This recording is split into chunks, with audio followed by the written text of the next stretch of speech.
టీడీపీలో governor quota MLC పదవుల కోసం తీవ్ర పోటీ నెలకొంది. త్వరలో ఖాళీ కానున్న 2 ఎమ్మెల్సీ స్థానాల భర్తీపై పార్టీ అధిష్టానం కసరత్తు ముమ్మరం చేస్తుంది. ఈ 2 స్థానాల కోసం 20 మందికి పైగా నేతలు రేసులో ఉన్నట్లు తెలుస్తోంది. సామాజిక, రాజకీయ, ప్రాంతీయ సమీకరణాలను పరిగణలోకి తీసుకుని అభ్యర్థుల ఎంపికపై సీఎం చంద్రబాబు, మంత్రి లోకేష్ కసరత్తు చేస్తున్నారు.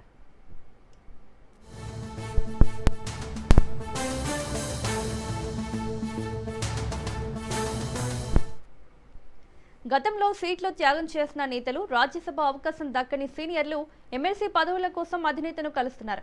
కృష్ణా జిల్లా నుంచి వర్ల రామయ్య, దేవినేని ఉమా, వంగవీటి రాధ, టీడీ జనార్దన్, గొట్టిపాటి రామకృష్ణ, బుద్దా వెంకన్న పేర్లు వినిపిస్తున్నాయి. గోదావరి నుంచి మంతెన సత్యనారాయణరాజు, రాయలసీమ నుంచి రెడ్డప్పగారి శ్రీనివాసరెడ్డి, తిప్పేస్వామి, బీటెక్ రవి, ప్రభాకర్ చౌదరి తదితరులు రేసులో ఉన్నట్లు తెలుస్తోంది.